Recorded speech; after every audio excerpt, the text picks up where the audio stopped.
দুর্দর্শ একটা ডাকাতির ঘটনা ঘটেছে। আমি আপনাদেরকে দেখানোর চেষ্টা করতেছি।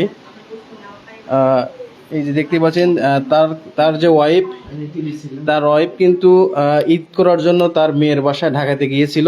সেই কেন্দ্র করে কিন্তু সেই ঢাকাতে থাকার কারণে কিন্তু তারা আসে তার বাসায়, কিন্তু দুর্দর্শ ডাকাতি করে। এখানে তার যে সিসি ফুটেজ, যে টিভি বলে টেলিভিশন, সে টেলিভিশন ছিল সেটা কিন্তু তারা নিয়ে গেছে, এবং রাউটার ছিল তারগুলো কিন্তু বিচ্ছিন্ন করে নিয়ে গেছে। এবং তার যে থাকা 20 ভরি সোনার অলংকার এবং 60 ভরি হলেন রূপা এবং 2 লক্ষ নগদ টাকা, এবং তার যে জমিপত্রের যে কাগজপত্র সেগুলো কিন্তু তারা নিয়ে গেছে।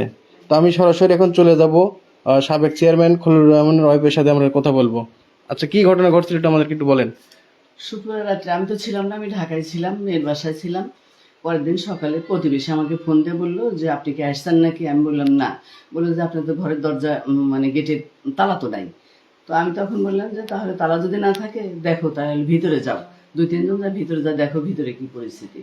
তখন তারা 2-3 জন ভিতরে আসে, এসে দেখে যে আমার ওই মেইন মানে ঘরের যে একটা গেট আছে সেই গেটও খোলা, মানে ভাঙা তালা।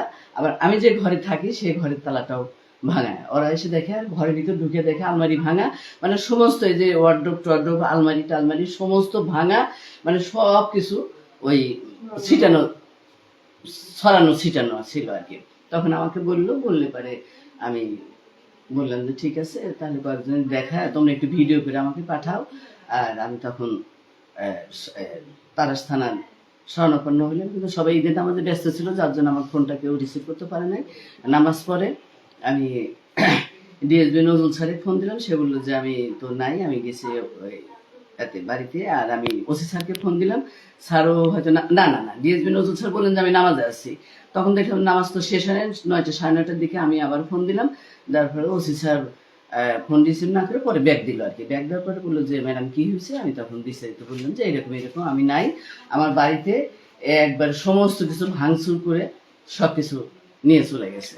এই ঘটনাটা কারা ঘটতে পারে? আপনি কোনো পূর্ব শত্রুতা আছে বা কি এরকম? আমি তো একটু ইয়ে করতেছি যে আমাকে তো বেশ কিছুদিন হলো আমার ওই পরিবার, আমার চেয়ারম্যানের যে একটা পরিবার আছে, তারা তো আমাকে অত্যাচার করতেছে। সে 12 সাল চেয়ারম্যান মারা যাওয়ার পর থেকে তারা আমাকে অত্যাচার করতেছে, 12 সাল থেকে। মাঝে কিছুদিন আমি তাকে নিয়ে এসে একটু ভালো টালো করলাম, করার ফলে তারপরে কিছু খারাপ লোকের সাথে মিশে তারপরে থেকে সে আমাকে এইরকম অত্যাচারে উপরিয়ে আছে করছে। সবাই জানে, আমার গ্রামবাসী আমার ইনাম ধরেই জানে। এই যে আমার স্কুলে আমি যখন নির্বাচন করলাম সভাপতি, সে এসে আমার প্রতিদ্বন্দ্বী হলো। এইরকম চলছে। সে আমার কাছে জমি বিক্রি করছে, করার ফলে সে আমাকে রেজিস্ট্রি করে দেয় নাই। এইরকম চলতেছে। আচ্ছা, আপনার যে বাসায় কি মানে কোথায় কি হয়েছে একটু আমাদেরকে একটু দেখান একটু মানে। হ্যাঁ, এগুলো সব খোলা ছিল। আচ্ছা আচ্ছা। ওনারা প্রশাসন ঈদের দিনও সকালে ওই নামাজ পড়ে আসছিল নাকি, তারপরে বিকালেও ওই এসিলেন স্যার, ওসি স্যার, ওনারা দেখে গেছে। গতকালেও ওসি স্যার এসে দেখে গেছে, বললো যে আপনি কাপড়গুলো গোছায় রাখেন, আর যেগুলো যে বক্সটা আছে ওগুলো অমনি থাক, তালাগুলো থাকে, আমি ওইভাবে রেখে দিচ্ছি। আজকে তাতে আপনার কি পরিমাণ ক্ষতি হয়েছে আর কি? ক্ষতি পরিমাণ এখন দেখতেছে আমার ঘরেতে, একটা মানুষের ঘরে তো অনেক কিছু থাকে। জি জি।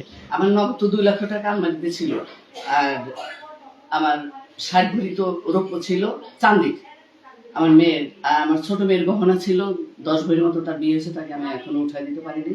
দিতে চাচ্ছিলাম ডিসেম্বরে, এই দেশের পরিস্থিতির জন্য এখনো তাকে দিইনি। সেই গহনা আছে, আমার গহনা, আমার বড় মেয়ের গহনা দিয়ে আমার 20-এর উপরই হবে, তবু আমি 20 ভরি বললাম আর কি। আমার তো এইরকম সব গহনা তো আমি যখনই পারছি তখনই বানাচ্ছি। চেয়ে অনেক গহনা ছোট মেয়েকে ইয়ে করে দিয়ে গেছিল, আর ঘরের মধ্যে ইত্যাদি ইত্যাদি অনেক কিছু ছিল। আমাদেরকে একটু আপনি একটু দেখান, আপনার আর কোন রুমে আছে একটু আমাদেরকে দেখান। আপনারা সবাই সাথেই থাকুন। দেখুন তার বাসায় কিন্তু যে ক্ষয়ক্ষতি হয়েছে তিনি কিন্তু আমাদের দেখানোর চেষ্টা করতেছে। জিনিসপত্র ছিল, কাগজপত্র ছিল, তারপরে অনেক ইত্যাদি ইত্যাদি। একটা বাড়িতে তো অনেক রকমের জিনিস থাকে। তারপরে আমার এই খাটের নিচে আমি তো একবারে বাজার টাজার করি, 5 লিটারের 5টা তেলের বোতল ছিল, আমি এগুলো কিনে রাখছি। ফ্রিজ ভর্তি মাছ মাংস, আমার মেয়ের জন্য ফ্রিজ খোলা ছিল, সমস্ত কিছু নিয়ে যায়। গ্রামের মানুষ দেখছে ওখানে মাংস পড়েও ছিল, আর এখানে কিছুই ছিল না ফ্রিজে। আর এই আলমারির যে সিঁদুর এগুলো ভেঙে এই যে সব, এই যে আচ্ছা, এটা কি আলমারি লক করা ছিল, পরে এটা ভাঙছে? হ্যাঁ, লক করা ছিল, একবার আলমারি লক করা ছিল। আমার যে সিন্দুকটা সেটাও লক করা ছিল। এই যে এর ভিতরে দুইটা সিন্দুক, এটা কি ভেঙে ফেলেছে? হ্যাঁ, এই যে এটা আচ্ছা, এটা ভেঙে ফেলেছে। আচ্ছা, এর মধ্যে আপনার গহনা ছিল? হ্যাঁ, এর মধ্যে আমার গহনা টহনা সবকিছু এর ভিতরে আচ্ছা, ছিল, আচ্ছা। চান্দি গহনা। ঠিক আর আছে। টাকাটা ছিল এই ড্রয়ারে, আচ্ছা, আচ্ছা। এই ড্রয়ারে টাকা ছিল, কাপড় চোপড় অর্ধেক নিয়ে গেছে, সমস্ত ফেলে দিয়েছিল। আজকে সকালে বুঝতে মানে অর্ধেক নিয়ে গেছে। আচ্ছা, আচ্ছা।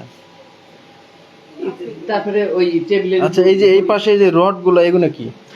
এগুলো নিয়ে এসছে ওরা। আচ্ছা, আচ্ছা। এটা আমার আচ্ছা, বাড়ি, আচ্ছা। খুঁটিটা ওই বাউলিটা আমার বাড়ি, এটা আর এই রডগুলো আমার না। আচ্ছা, আচ্ছা। এগুলো দিয়েছে, মানে একটা রেখে গেছে। এইগুলো দিয়ে তার আপনার বাড়িতে এসে ইয়ে করছে আমার আর তো কি? মনে হচ্ছে তাই। আচ্ছা, এটাই আচ্ছা। করছে। তারপরে এগুলো সব খোলা ছিল, এখানে কাগজপত্র ছিল, এগুলো সব খোলা ছিল। লাইটে দাও, এগুলো যে এইভাবে সব খোলা, আমার যে তালা তালা দেওয়া ছিল এগুলো সব আচ্ছা। খুলে দিবে। এই যে এইখানে সবকিছু ছিল, জমির দলিল টলিল ছিল, আমার ওই ওই বাসার দলিল, তারপরে আসল নকল এগুলা সব ছিল, ফটোকপি সব ছিল। ওর ভিতরে ছিল হলো জাবেদা টাবেদা এগুলা। আমি এসে দুইটা ফাইল পাইনি, একটা চেয়ারম্যানের কিছু দলিল চলছে, দুইটা ফাইলের ভিতরে আমার শপিং ব্যাগের ভিতর আমি এখানে রেখে দিয়েছি, সেগুলাও নাই।